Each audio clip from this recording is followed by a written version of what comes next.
आचार्य का एक हाइकू है, बिना विवाह प्रवाहित हुआ क्या धर्म प्रवाह। 17 अक्षर की ये कविता जो हाइकू जापानी पद्धति की है, इसमें आचार्य कह रहे हैं कि जो धर्म की परंपरा है वो बिना विवाह के आगे नहीं बढ़ती।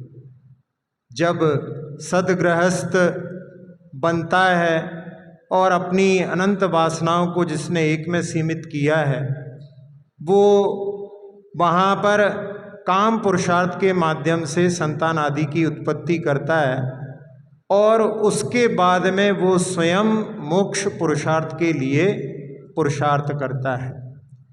ये परंपरा पूर्व में चली आ रही थी, जहाँ अपन पुराणों में देखते हैं कि जब राजा कीर्तिधर, जिनको सूर्य ग्रहण को देख करके वैराग्य हुआ और उन्होंने अपनी बात राज्यसभा में रखी, तो मंत्रियों ने कहा कि आपके पूर्वज भी वैराग्य को प्राप्त हुए हैं, लेकिन उन्होंने पहले राज्य का उत्तराधिकारी दे करके गए हैं और अभी आपने राज्य के उत्तराधिकारी को दिया नहीं है, इसलिए आपको अभी अपने कर्तव्य को पूर्ण करना चाहिए।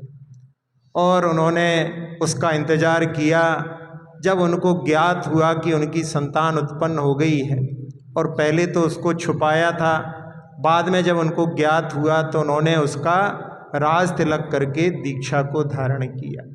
तो ये भारतीय संस्कृति में कि जहाँ पर जो संतान उत्पन्न होती है उसके बाद में फिर जहाँ अपने कर्तव्य से पूर्ण हो जाते हैं, ऊपर उठ जाते हैं, तो फिर वो ऋषि बनने के लिए भी आगे तत्पर हो जाते हैं।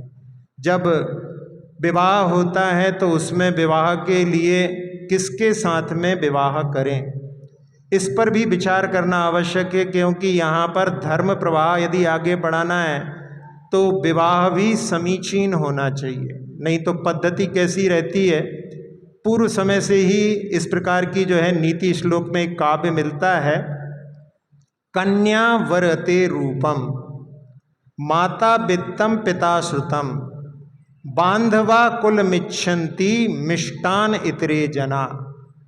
कि जब विवाह होता है तो उसमें कोई भी, चाहे कन्या हो चाहे लड़का हो, वो तो रूप देख करके जो है अपने साथी का चयन करना चाहते हैं। तो वहाँ पर जहाँ रूप देखे जाते हैं वहाँ पर गुण आदि पर दृष्टि नहीं रहती।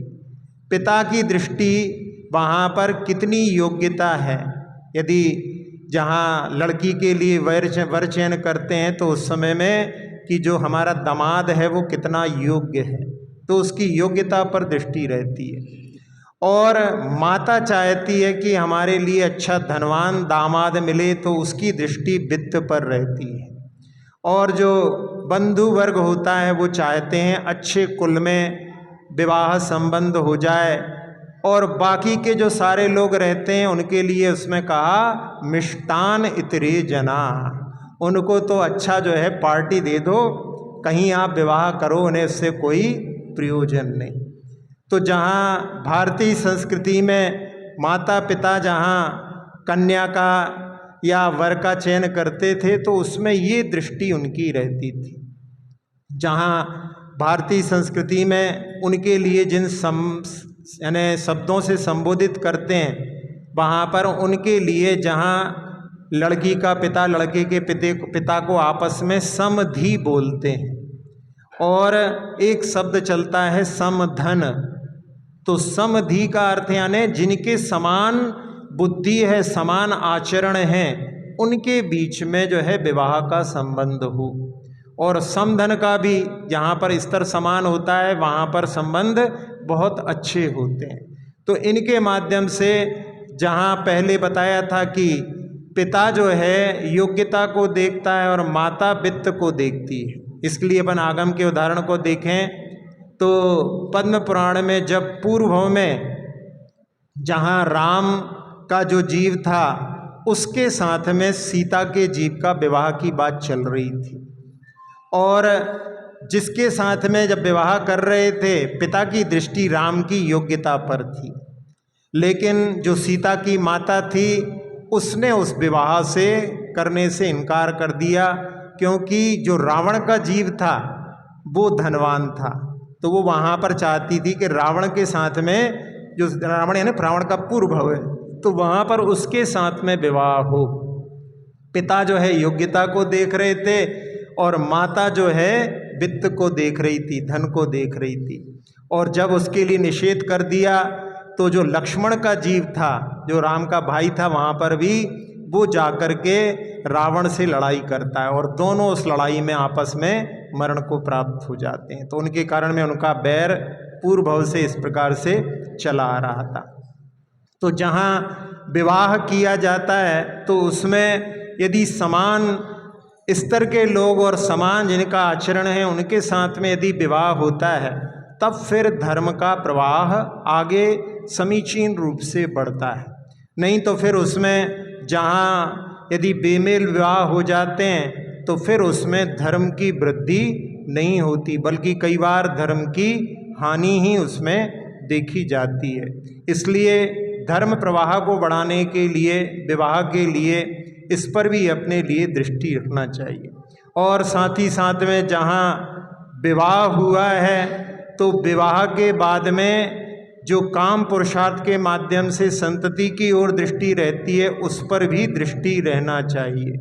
आजकल की पद्धति में लोग अपने कर्तव्य से विमुख हो रहे हैं, अपनी जिम्मेदारी कह रहे हैं। आजकल महाराज जी बहुत महंगाई बढ़ गई है, बहुत बच्चों की पढ़ाई महंगी हो गई है, इसलिए जो है बच्चों की जो है वृद्धि करने से पीछे हट रहे हैं। लेकिन ऐसा नहीं, वो जो संतान आएगी उसका अपना भी पुण्य होगा। अपन जो है सबके ठेकेदार बन करके ऐसा सोचें कि हम सब कुछ चलाएंगे, तो ये अपने लिए कर्म सिद्धांत के ऊपर भी विश्वास की जो है वहाँ पर कमी दिखलाता है।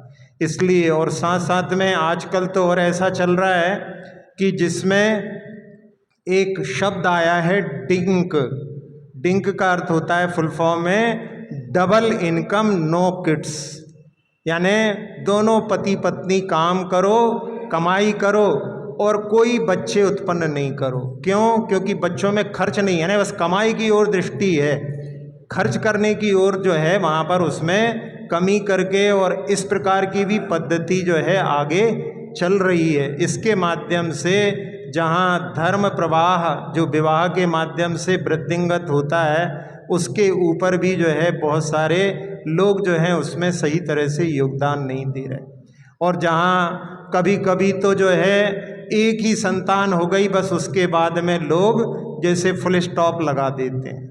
और उसमें यदि कुछ संतान के लिए हो जाए, एक परिवार में जहाँ 2 बच्चे थे, एक लड़की के लिए कुछ रोग हुआ, डेंगू आदि कुछ, और थोड़ी दिनों में वो मरण को प्राप्त हो गई।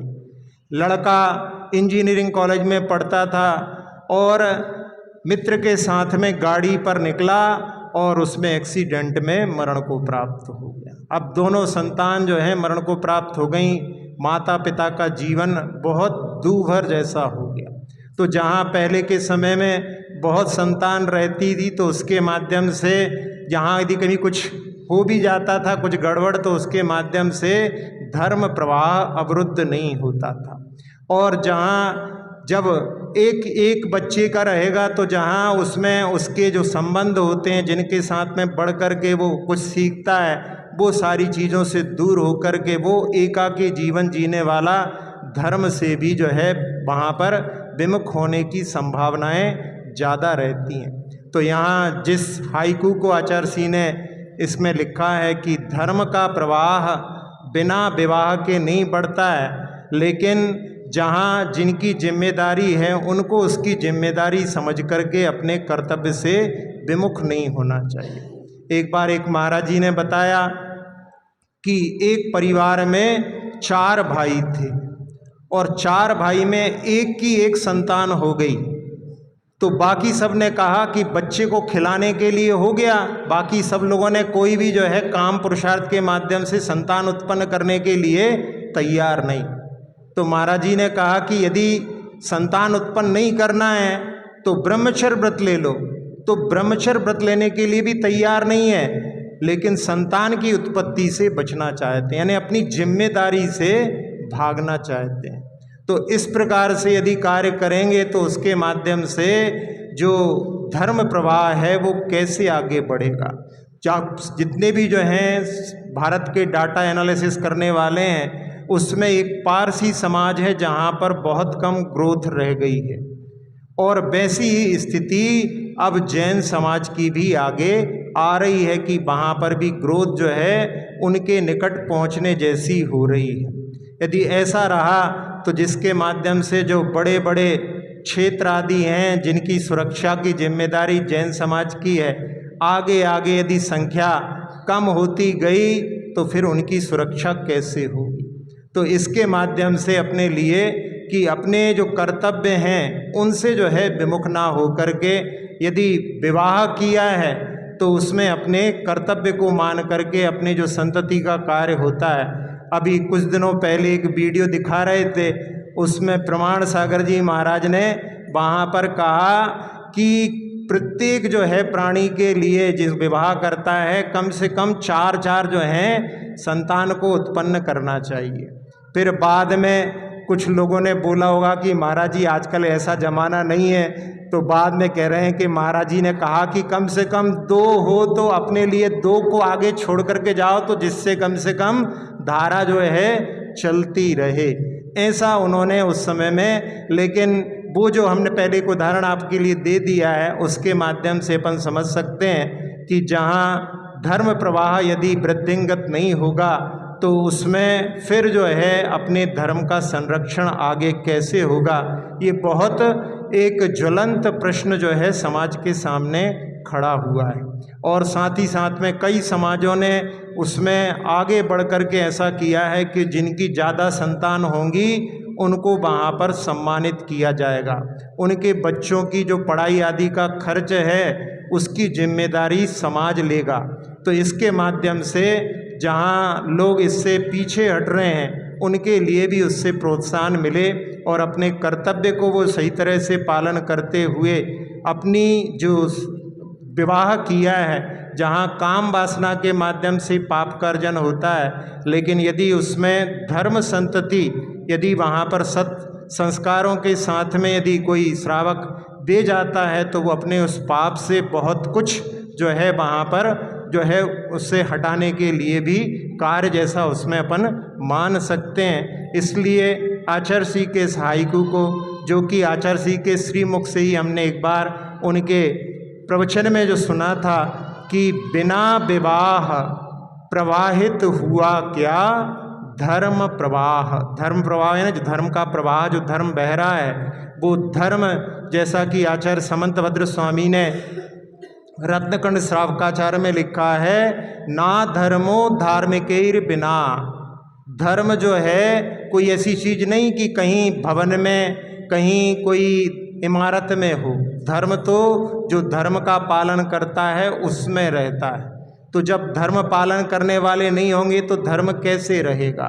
तो इसलिए आचार्य समंतभद्र स्वामी के उन शब्दों को भी अपन इसके साथ में देख करके कि धर्म का प्रवाह यदि बढ़ाना है तो उसमें अपने कर्तव्यों से कभी भी पीछे नहीं हटना चाहिए। इसलिए इस काव्य के माध्यम से जो हाइकू पद्धति में आचार्य सिंह ने बहुत सारे काव्यों के माध्यम से दिशा के लिए यानी समाज के लिए कई विषयों में दिशा दी है, जहाँ ध्यान के क्षेत्र में, अध्यात्म के क्षेत्र में और साथ साथ में समाज में जागरूकता के लिए भी उन्होंने बहुत सारे हाइकू लिखे हैं। तो अपने को इससे प्रेरणा लेकर के अपने कर्तव्यों में कभी भी पीछे नहीं हटना चाहिए।